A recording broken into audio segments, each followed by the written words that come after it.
Buenos días, jóvenes del Instituto León Alvarado, de la asignatura de Química 2, ¿verdad? Ya, como ustedes saben, hoy comenzamos ya el curso de Química 2, concerniente al segundo semestre del 2020. Con ustedes siempre el profesor Héctor Efraín Waters. El tema que nos corresponde hoy, jóvenes, se llama número de Avogadro. Entonces, vamos a comenzar. Vamos a comenzar hablando, jóvenes, de este tema que es bien importante, ¿verdad? Que se llama estiquiometría. Vamos a decir que la estiquiometría es la parte de la química que trata de las relaciones cuantitativas entre las sustancias que intervienen en las reacciones químicas. Se denomina estiquiometría y los cálculos sobre ella se denominan cálculos químicos o estiquiométricos.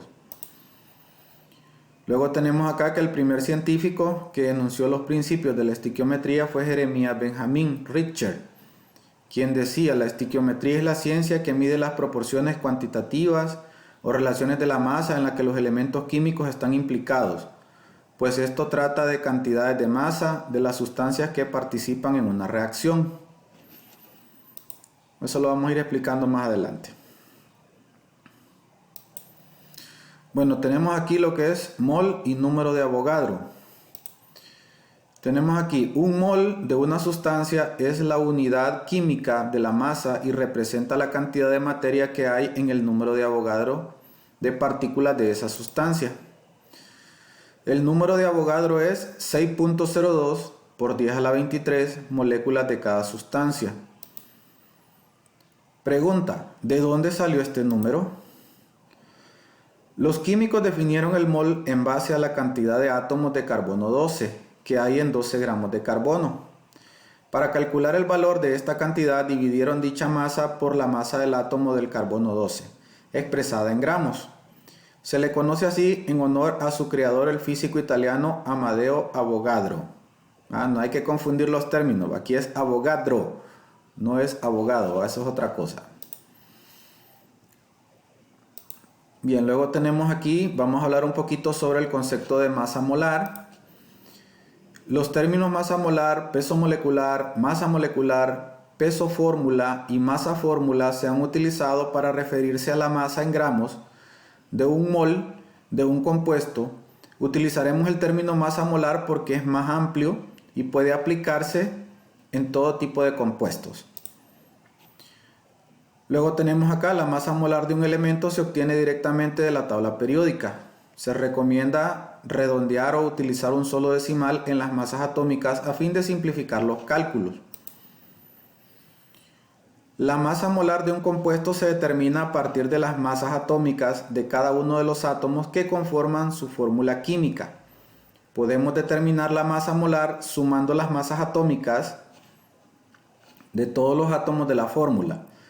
Si hay más de un átomo de cualquier elemento, entonces su masa debe multiplicarse por la cantidad de átomos que aparezca.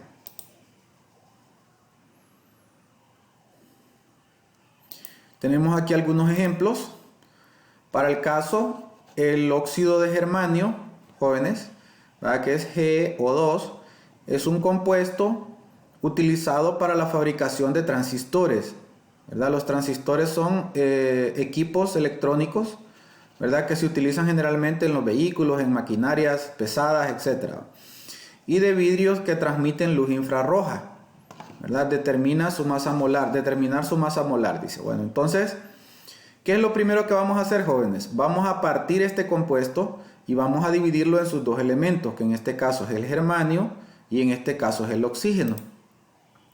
Entonces, vamos a poner estos cuatro cosas importantes. Primero, los elementos que lo forman. Ya sabemos que son el germanio y el oxígeno.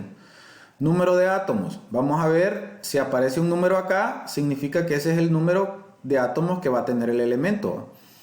En el caso del germanio, pues solo es 1 porque no aparece ningún número. Y en el caso del oxígeno son 2 porque aparece un 2 acá.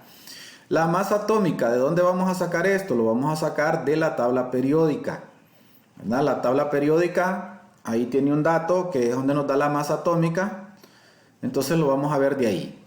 Y la masa total es el número de átomos multiplicado por la masa atómica. Vamos a ver el ejemplo más adelante, Por ejemplo, acá tenemos, el germanio tiene un átomo, usted lo puede ver acá, no aparece ningún número, entonces es 1. El germanio tiene una masa atómica en su tabla periódica de 73, ¿verdad? Y como solo es un átomo, entonces multiplicamos 1 por 73 y nos dio el mismo 73, ¿verdad? Ahora bien, en el oxígeno la cosa cambia, porque el número de átomos de oxígeno que tenemos aquí es 2. Usted puede ver aquí, ¿ve? 2, entonces por eso aparecen 2 acá. La masa atómica que aparece del oxígeno en la tabla periódica es 16.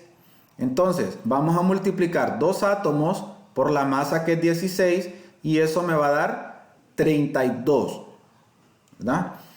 Ahora bien, ¿qué hacemos para sacar la masa total de esto? Vamos a sumar las masas totales de los dos elementos y al sumar todo esto, entonces me da una masa molar de 105 gramos sobre mol.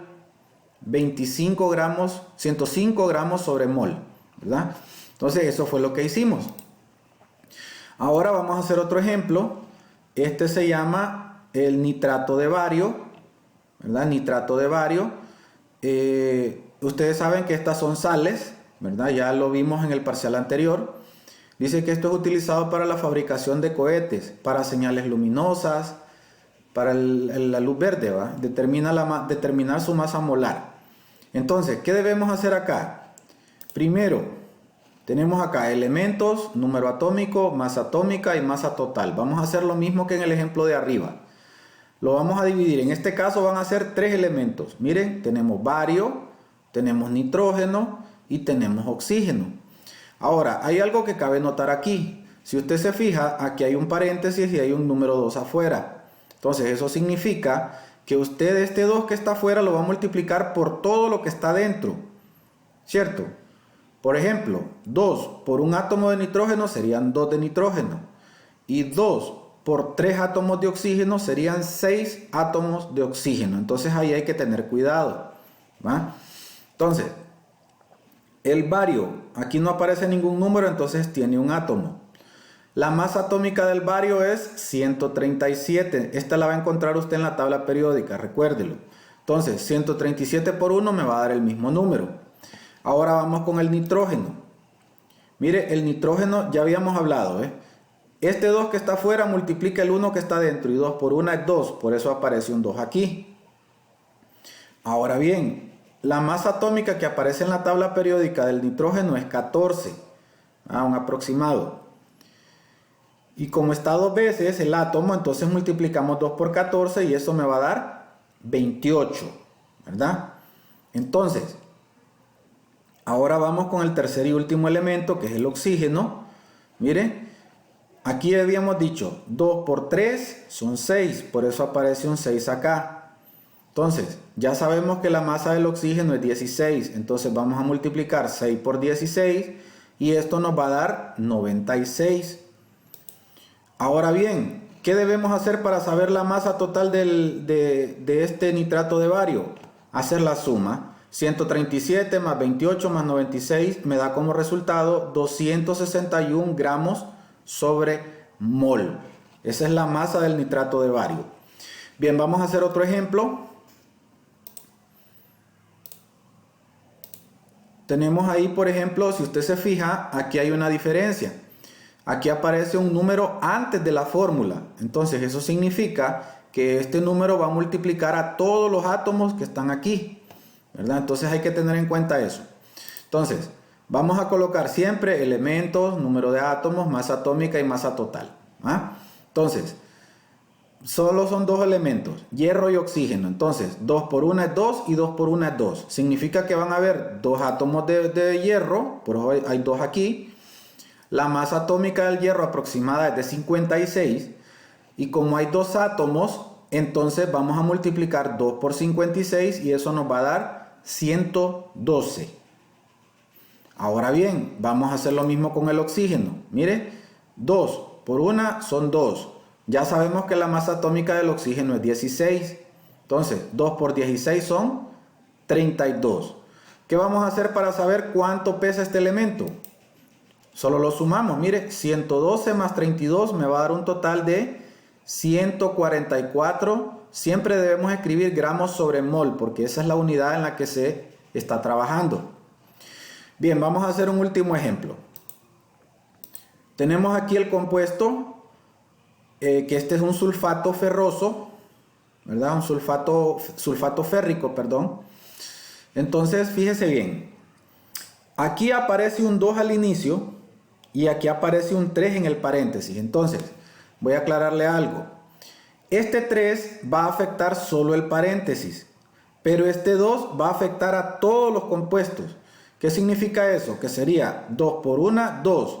Y 2 por 3, este 3 que está fuera del paréntesis serían 6. Entonces tendríamos que multiplicar por 6 todo lo que está dentro del paréntesis. Ya lo vamos a ver ahí. Entonces, miren, los elementos aquí son hierro, azufre y oxígeno. Entonces, hierro tiene 2 por 1, 2. Por eso aparece 2 acá. Su masa atómica es 56. Y al multiplicar 2 por 56 me dio 112. Ahora vamos a pasar al azufre. Recuerdan lo que habíamos hablado, ¿verdad? Este 2 se va a multiplicar por este coeficiente 3 y me va a dar un total de 6. Entonces, 6 que tengo afuera por 1 son 6. Entonces usted va a ver acá, mire, el azufre tiene 6. Porque 2 por 3 son 6. Entonces, aquí tenemos, ¿ve? 32 es la masa atómica. Si lo multiplico por 6 me va a dar a 192. Ahora bien, el oxígeno, tengo 6 por 4 son 24 átomos de oxígeno los que hay aquí. Porque recuerde, 2 por 3 es 6 y 6 que tengo afuera por 4 que está adentro son 24. La masa atómica ya sabemos que es 16, entonces multiplicamos 24 más 16 y esto me dio 384. ¿Qué hago yo para saber la suma? Lo sumo, valga la redundancia. 112 más 192 más 384 me dio 688 gramos sobre mol. Bien, jóvenes, entonces esto hasta aquí va a quedar este video, ¿verdad? Para que ya ustedes en el próximo video vamos a ver el tema de conversiones de unidades físicas y químicas de masa, para que ustedes le demos seguimiento a este primer tema, porque esta solo es la primera parte del primer tema. Por mi parte es todo, jóvenes. Buen día, bendiciones.